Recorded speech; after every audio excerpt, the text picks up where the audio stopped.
नमस्कार प्यारे बच्चों, मैं नेम सिंह आप सभी का स्वागत करता हूं डियर नेम्स यूट्यूब चैनल पर।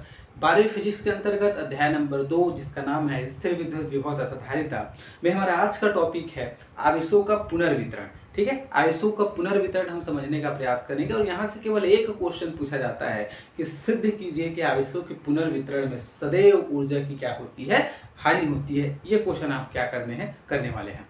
चलिए अब हम दो चीज को यहाँ समझने का प्रयास करेंगे। सबसे पहला चीज कि आवेश का पुनर्वितरण क्या होता है, ठीक है, रीडिस्ट्रीब्यूशन बोलते हैं।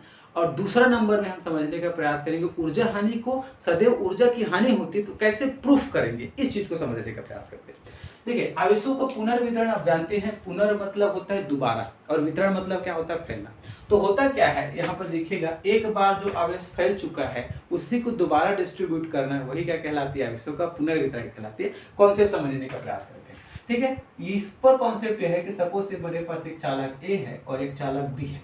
इसको मैंने कुछ आवेश दिया, सपोज पॉजिटिव चार्ज, जिसका विभव V1 हो जाएगा। इसको मैंने कुछ आवेश दिया, सपोज मैंने उसको बोला Q2, इसको मैंने आवेश दिया Q1, इसको आवेश दिया Q2, तो इसका विभव हो जाएगा V2।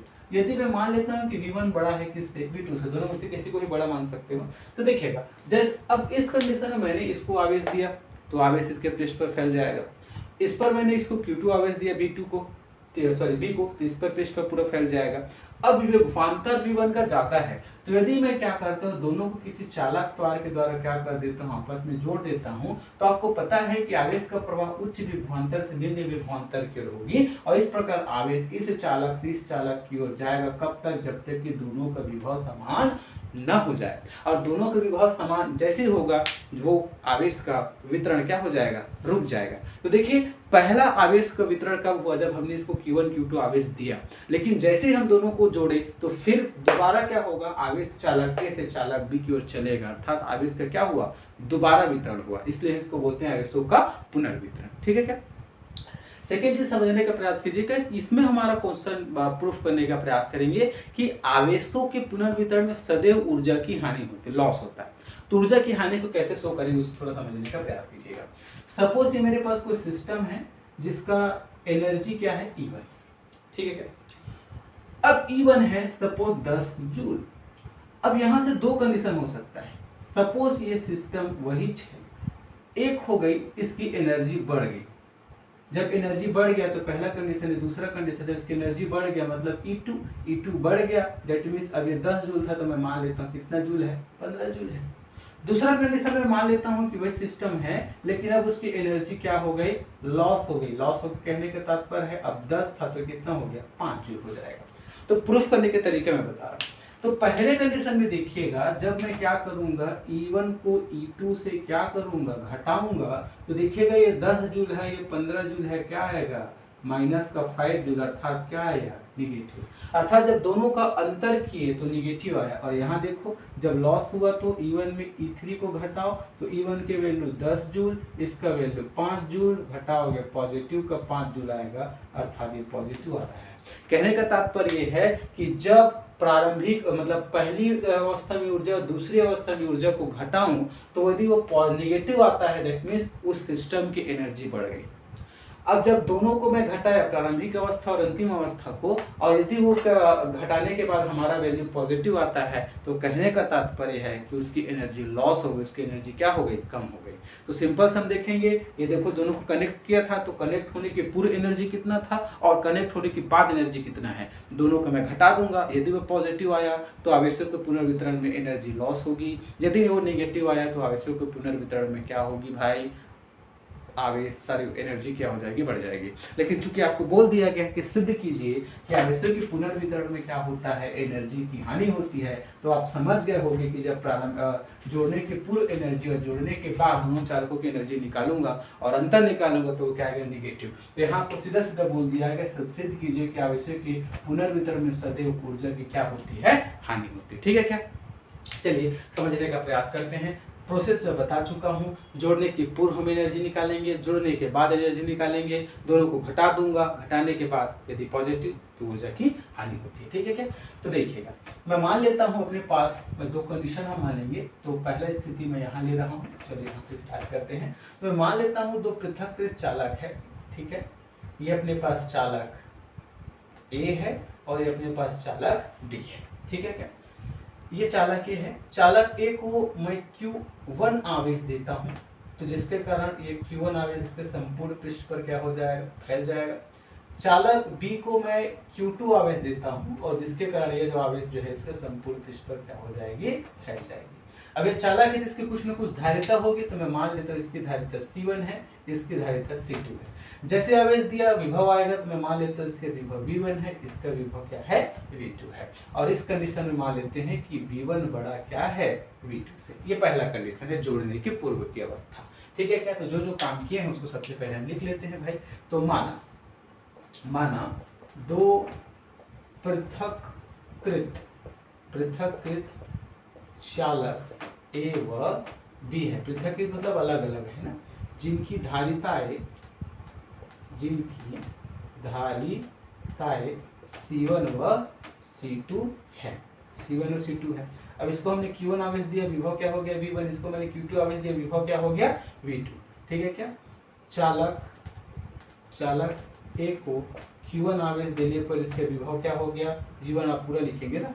वह चालक बी को Q2 आवेश देने पर इसका विभव क्या हो गया, V2। वह कंडीशन क्या मान रहे हैं कि V1 बड़ा क्या है, V2 से है। ठीक है क्या, तो हमारे क्या है, अब हमारे टारगेट क्या है, जोड़ने की पूरी एनर्जी निकालना है ना। तो दोनों चालक की ये अवस्था बात कर रहा हूँ, दोनों चालक को किसी चालक तार से जोड़ने के पूर्व की घटना के लिए। ठीक है, तो इसका भी कुछ ना कुछ एनर्जी होगा, इसका भी कुछ ना कुछ एनर्जी होगा। आपको पता होगा मैं संधारित्र पर संचित एनर्जी को लेकर बात कर चुके हैं, वो क्या होता है, हाफ ऑफ CV²। ये फार्मूला उपयोग करने वाले हैं। तो जोड़ने के पूर्व चालक ए की ऊर्जा क्या हो जाएगी भाई, देखो तो हाफ ऑफ CV² होता है।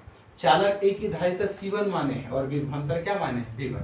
ठीक है, इसी प्रकार चालक बी की ऊर्जा, लेकिन कब, जोड़ने के पूर्व। दोनों को हमने अभी किसी तार से कनेक्ट नहीं किया है, तो क्या हो जाएगा, हाफ ऑफ CV²। तो इसकी धारिता C2 है, विभव क्या है, V2 है। ठीक है, तो देयरफॉर दोनों चालक को जोड़ने के पूर्व क्या, कुल ऊर्जा।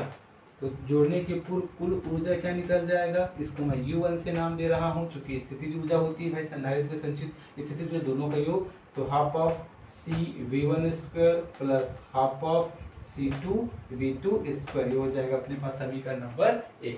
तो पहली स्थिति में एनर्जी निकल गई।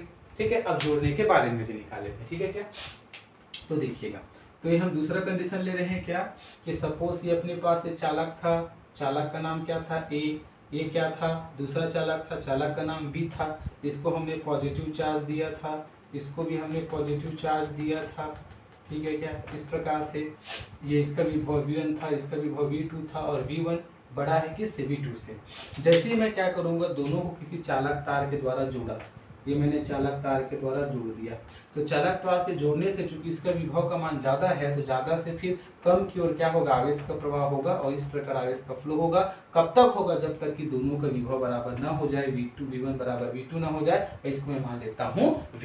ये होगा जोड़ने की बात की घटना। अर्थात जब दो चालक को हम इस कंडीशन में जोड़ेंगे तो आवेश का प्रवाह अधिक विभव वाले चालक से निम्न विभव वाले चालक की होती है। कब तक होगी, जब तक कि दोनों का विभव समान न हो जाए। तो विभव V है, तो विभव V का मान क्या होगा, इसको थोड़ा समझते हैं। तो देयरफॉर दोनों का क्या हो गया, समान हो गया विभव। तो इसको हम बोले उभयनिष्ठ विभव।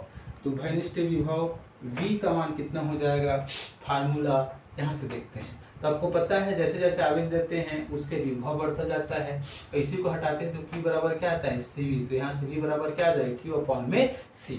तो यहाँ पर दो चीज है ना, दो चालक है A और B। तो यहाँ पर क्या लिख देता हूँ, आवेश बटे धारिता होता है। तो कुल आवेश बटे में क्या आ जाएगा, कुल धारिता। तो कुल आवेश क्या है, देखो यहाँ पर दो आवेश दिख रहा है आपको, Q1 आवेश दिए थे, ठीक है, दूसरा Q2 आवेश दिए थे और पहले की धारिता C1 है, दूसरे चालक की धारिता C2 है। अब देखिएगा इसका वैल्यू क्या होगा, इसको थोड़ा ध्यान से समझिए। यहाँ से देखिए Q बराबर क्या है, CV है। तो Q1 बराबर क्या हो जाएगा, CV, और Q2 बराबर भी CV, और ये धारिता C1 प्लस C2। तो देखो पहले की धारिता क्या है, C1 है, दूसरे की धारिता क्या है, सॉरी दूसरे का धारिता क्या है C2 है, पहले का विभव क्या था V1 और दूसरे के विभव क्या था V2। इस प्रकार से निकल जाएगा अपने पास कुल विभव V। तो अब दोनों चालक को जोड़े थे तो अपने को कुल एनर्जी निकालना पड़ेगा। तो देख लेते हैं ये दूसरा स्थिति, ठीक है। तो देयरफॉर दोनों चालक को जोड़ने पर कुल ऊर्जा क्या हो जाएगा U2 से बोले, और U2 बराबर क्या हो जाएगा हाफ ऑफ, अब जोड़े तो चालक A की कुछ ना कुछ एनर्जी होगी, जोड़े तो चालक B की कुछ ना कुछ एनर्जी होगी। तो यहाँ पर कुल ऊर्जा जोड़ने के पूर्व निकालने से पहले हम चालक A और B की एनर्जी निकालेंगे। तो दूसरा यहाँ पर कंडीशन क्या हो जाएगी, दोनों चालक को जोड़ दिए हैं, तो जोड़ने के बाद अब देख रहे हैं चालक A की ऊर्जा, तो चालक A की ऊर्जा क्या होती है हाफ ऑफ CV² होता है ना। तो इसकी धारिता C1 है, लेकिन अब विभव क्या हो जाएगा, दोनों का बराबर हो जाएगा, क्या हो जाएगा V ही रहेगा। इसी प्रकार जोड़ने के बाद चालक B की ऊर्जा क्या हो जाएगी हाफ ऑफ CV²। अब इसकी धारिता क्या है B का C2 है, और इसका विभव क्या हो गया है कॉमन हो गया, तो क्या हो जाएगा अपने पास V हो जाएगा, ठीक है क्या। तो देयरफॉर जोड़ने के बाद निकाय की कुल ऊर्जा, तो जोड़ने के बाद निकाय की जो कुल ऊर्जा क्या हो जाएगी A की ऊर्जा प्लस B की ऊर्जा, तो half of C1V² plus half of C2V²। तो देखिएगा दोनों में से V² क्या है कॉमन है, तो देयरफॉर हाफ ऑफ C1 बचेगा और यहाँ से हाफ ऑफ C2 बचेगा, और दोनों से क्या हो जाएगा अपने पास V कॉमन हो गया। दैट मीन्स यहाँ से मैं हाफ को भी कॉमन निकाल सकता हूँ, तो C1 प्लस C2 और ये क्या हो जाएगा V²। तो देयरफॉर अब देखिए V की वैल्यू पुट कर सकते हो कहाँ से, यहाँ से। तो इसको मैं दे देता हूँ समीकरण नंबर 2। तो यहाँ समीकरण 2 से V की वैल्यू पुट कर सकता हूँ, तो क्या हो जाएगा हाफ ऑफ क्या हो जाएगा C1 प्लस C2, और V की वैल्यू यहाँ से पुट कर सकता हूँ, वो क्या है देखो C1V1 प्लस C2V2 अपॉन में क्या है C1 प्लस C2, तो C1 प्लस C2 और इसका क्या है होल स्क्वायर, तो होल स्क्वायर बन जाएगा, ठीक है क्या। अब देखिएगा एक C1 C2 नीचे का और एक C1 C2 ऊपर का क्या हो जाएगा कट जाएगा, तो कुल एनर्जी इसको मैं U2 बोलूँगा, क्या निकलेगा देखिएगा हाफ ऑफ ऊपर में क्या बचा C1V1 प्लस C2V2 का क्या है अपने पास स्क्वायर है, अपॉन में क्या है नीचे में C1 प्लस C2 हो जाएगा समीकरण नंबर 3। अब हमारा टारगेट क्या था कि आवश्यक पुनर्वितरण में क्या दिखाना है, सदैव ऊर्जा की हानि होती है। तो उसको चेक करने के लिए हम क्या करेंगे, प्राथमिक स्थिति में अर्थात जोड़ने के पूर्व एनर्जी में जोड़ने की बाद की एनर्जी को क्या कर देंगे घटा देंगे। तो अब अपने को चेक करना है, तो मैं मान लेता हूँ U और मैं क्या निकाल रहा हूँ U1 माइनस U2। तो देखिएगा U1 की वैल्यू क्या है, समीकरण 1 से पुट करेंगे। देखो U1 की वैल्यू क्या है, U1 की वैल्यू है अपने पास हाफ C1V1² प्लस ये क्या है हाफ C2V2² माइनस कर रहे हैं, और किसको करूँगा U2 को। U2 का मान कितना है half of C1V1 plus C2V2 का होल स्क्वायर अपॉन में C1 प्लस C2 ये आ जाएगा। अब इसको कैलकुलेट करना है, चेक करना है कि नेगेटिव आ रहा है कि पॉजिटिव, से को देखना है। तो देखिए इन तीनों में से आपको हाफ ऑफ कॉमन दिख रहा है, तो हाफ को मैं सीधा कॉमन निकाल लेता हूँ, ठीक है। तो यहाँ क्या बचेगा C1V1² प्लस C2V2², ठीक, और इसके बटे में कुछ नहीं मतलब वो, तो ये हो जाएगा। अब यहाँ से मैं क्या, यहाँ से C1V1 है प्लस C2V2 है और इसका क्या है होल स्क्वायर है अपॉन में C1 प्लस C2 है। इसी को सॉल्व करना है, तो नीचे के गुणा क्रिया गुणा का कॉन्सेप्ट लगाएंगे। तो देखिएगा तो नीचे के गुणा मतलब C1 प्लस C2 इतना है, C1 प्लस C2 इतना आ गया।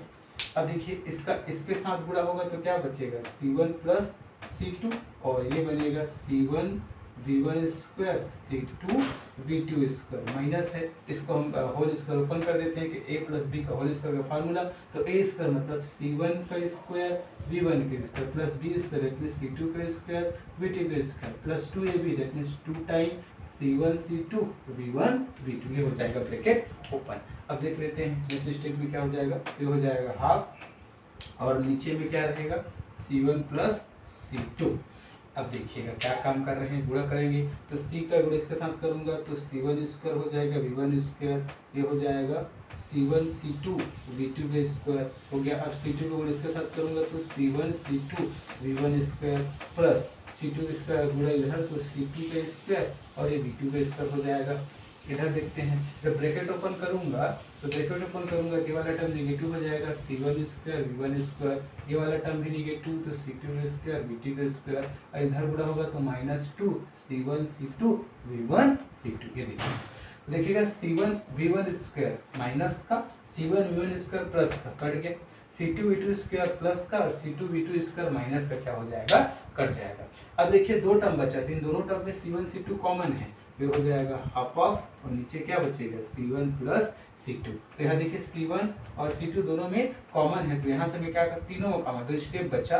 देखिए एक बार मैं लिख लेता हूँ पहले, उसके बाद कॉमन निकालते हैं। तो यहाँ क्या बचा C1 C2 V2 का स्क्वायर और C1 C2 V1 का स्क्वायर, वहाँ से -2 C1 C2 और क्या बचा V1 V2 बचा, और नीचे में क्या बचा C1 प्लस C2।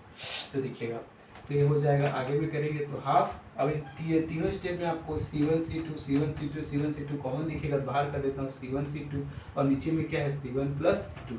अंदर क्या बचेगा, यहाँ बचेगा V1 का स्क्वायर प्लस यहाँ क्या बचेगा V2 का स्क्वायर माइनस यहाँ क्या बचेगा, यहाँ क्या बचेगा V2 टाइम 2 है ना, तो 2 टाइम V1 V2 इस प्रकार से। तो आगे के कैलकुलेशन हल्का से यहाँ रख देते हैं, तो हाफ ऑफ यहाँ क्या बचे C1 C2 अपॉन में C1 प्लस C2 इस प्रकार से। और यहाँ पर क्या देखो a का स्क्वायर प्लस b का square minus 2ab, that means a minus b का होल स्क्वायर का फार्मूला बना, that means v1 minus v2 का होल स्क्वायर। यहाँ पे देखिए अब इस टर्म को देखना अपने को निगेटिव आता है कि पॉजिटिव आता है। अब देखिएगा C1 C2 हम उसकी धारिता है तो उसके कुछ ना कुछ आवेश धारण करने की क्षमता जरूर होगी, ठीक है, 10 फेरड 1 फेरड 2 फेरड कितना भी तो होगी। दैट मीन्स कहने का तात्पर्य है कि C1 हमेशा पॉजिटिव रहेगा, C2 हमेशा पॉजिटिव रहेगा, दैट मीन्स ये टर्म हमेशा पॉजिटिव रहेगा। अब दोनों को जोड़ूंगा पॉजिटिव पॉजिटिव तो वो भी क्या आएगा, हमेशा पॉजिटिव आएगा। अब इस पर डिपेंड किया तो यदि क्या हो जाएगा, यहाँ पर डिपेंड कर रहा है, यदि V1 बड़ा है, सपोज मैं आंसर लिख बता रहा हूँ, जैसे V1 बड़ा है V2 से, सपोज V1 को मैं मान लिया 10 और V2 को मान लिया कितना 5, तो दोनों को घटाओ तो 10 में से 5 जाएगा, कितना आ जाएगा, पॉजिटिव आएगा ना, प्लस का 5, तो प्लस का 5 दैट मीन्स पॉजिटिव आएगा। अब पॉजिटिव स्क्वायर करूंगा तो वो भी क्या आएगा, पॉजिटिव आएगा। अब यदि सपोज मान लेता हूँ V2 बड़ा हो जाएगा V1 से, तो इसको मान लेता हूँ 10 वोल्ट, इसको मैं मान लेता हूँ 5 वोल्ट, तो अब मैं क्या करूंगा, कंफ्यूज हो जाओगे, इसको मैं मान लेता हूँ छोटा है तो 7। तब देखिएगा मैं क्या करूंगा, V1 माइनस V2 निकालना है तो 7 में से क्या निकालूंगा, घटाऊंगा 10, दैट मींस क्या आएगा, निगेटिव। लेकिन निगेटिव आएगा, लेकिन इसका स्क्वायर लगा है तो निगेटिव का स्क्वायर क्या होता है, पॉजिटिव। दैट मींस ये होल टर्म आपको क्या लगेगा, देखिए तीनों का तीनों क्या आ रहा है, पॉजिटिव आ रहा है। दैट मीन्स यहाँ से u which is equal to क्या आ गया, ग्रेटर देन 0। ग्रेटर देन 0 कहने का तात्पर्य पॉजिटिव आ गया। और पॉजिटिव कब आता है, जब पहले की एनर्जी दूसरे सिस्टम की एनर्जी या फिर दूसरे अवस्था की एनर्जी से क्या हो जाए, ज़्यादा हो, अर्थात पहले का एनर्जी ज़्यादा है, दूसरे सिस्टम की एनर्जी कम है, तभी तो घटाएंगे पॉजिटिव आएगा, अर्थात इस सिस्टम की एनर्जी क्या हो गई, कम हो गई, कम हो गया मतलब घट गया। तो इस प्रकार से देखिए ये पॉजिटिव हो गया। पॉजिटिव कहने का तात्पर्य है यह सिद्ध कर रहा है कि इस प्रकार आवेशों की जब पुनर्वितरण होगा तो सदैव क्या होगी, एनर्जी की हानि होगी। तो इस प्रकार से लास्ट में लिखेंगे, क्या लिखेंगे, स्पष्टता क्या है, या फिर सीधा सीधा लिख देंगे। इससे यह सिद्ध होता है कि आवेशों के पुनर्वितरण में क्या होती है, सदैव एनर्जी की हानि होती है या फिर लॉस होता है। और यह एनर्जी अपने पास कभी कभी कंपन के फॉर्म पर, कभी कभी जब टकराता है तो देखिएगा प्रकाश के फॉर्म पर निकलता है, कभी कभी अपने पास टेम्परेचर के फॉर्म पर निकल जाता है, हीट के फॉर्म पर, तो बहुत सारे फॉर्म है जिसके कारण हमें एनर्जी लॉस देखने को मिलती है। तो ये होता है आवेशों के पुनर्वितरण में ऊर्जा की हानि, सदैव ऊर्जा की हानि होती है। सिंपल सा ट्रिक लगाएंगे, जोड़ने के पूरे अपने को कुल एनर्जी निकाल लेना है, U2 दोनों चालक को जोड़े पुनर्वितरण होगा ना, तो U2 क्या निकालेंगे, जोड़ने के पूरे एनर्जी U1, और जोड़ने के बाद जब दोनों चालक को जोड़े आवेशों का पुनर्वितरण हुआ तो एनर्जी निकालेंगे U2, और इस प्रकार से U1 माइनस V2 को घटा देंगे, देख लेंगे पॉजिटिव है कि नेगेटिव। पॉजिटिव आ रहा है दैट मींस ऊर्जा की हानि हो, ठीक है। तो प्यारे बच्चों इस प्रकार से आपका सेकेंड चैप्टर लगभग क्या हो गया, कंप्लीट हो गया है। एक टॉपिक बच गया है, वो है संधारित्र के संयोजन से संबंधित अंकित प्रश्न पूछा जाता है, तो लास्ट वीडियो रहेगा कल वो रहेगा संधारित्रों के संयोजन से संबंधित आंकिक प्रश्न। तो आज की वीडियो के लिए इतना ही, ये सेकेंड लास्ट वीडियो था। ठीक है, हंसते रहिए, मुस्कुराते रहिए, देखते रहिए डियर नेम्स यूट्यूब चैनल। बहुत बहुत धन्यवाद।